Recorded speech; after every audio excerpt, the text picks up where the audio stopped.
BRS హయాంలోనే రామగుండంలో పనులు వేగంగా జరిగాయని మాజీ ఎమ్మెల్యే కోరుగంటి చందర్ అన్నారు. ఇక గతంలో రామగుండం ప్రాంతానికి రాష్ట్ర ప్రభుత్వం 200 కోట్లు మంజూరు చేసిందని అన్నారు.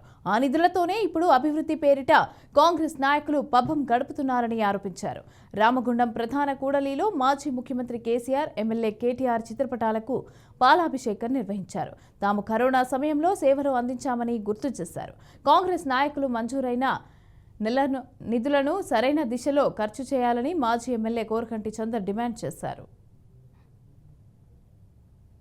గోదావరి కనికి ఆహ్వానించి రామగుండం నవనిర్మాణ సభ ఏర్పాటు చేసి 100 కోట్లు నిధులు కావాలని కోరిన సందర్భంలో వారు సానుకూలంగా స్పందించి 50 కోట్ల నిధులను ఫస్టే మంజూరు చేసి టెండర్లు ప్రాసెస్ చేసి మళ్ళీ 50 కోట్ల నిధులను జీవో ఏర్పాటు చేసిన తర్వాత ఎలక్షన్ నోటిఫికేషన్ రావడం మూలాన ఆ పనులు పూర్తి కాలేదు.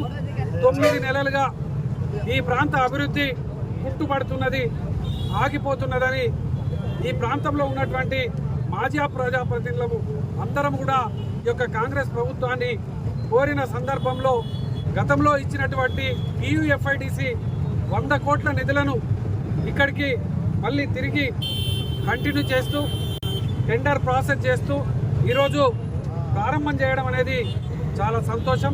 బీఆర్ఎస్ పార్టీ ఆనాడు ఈ ప్రాంతం అభివృద్ధి కావాలని పోరాటం చేసి కొట్లాడి తెచ్చుకున్నటువంటి నిధులు ఇలా పనులు ప్రారంభమవుతుంటే మా వాళ్ళందరూ కూడా సంతోషం వ్యక్తం చేయడంతో పాటు అదేవిధంగా ఇక్కడ డివిజన్కు ₹1 కోటి పెట్టాలని ఆ రోజు మేము నిర్ణయం తీసుకున్నాం.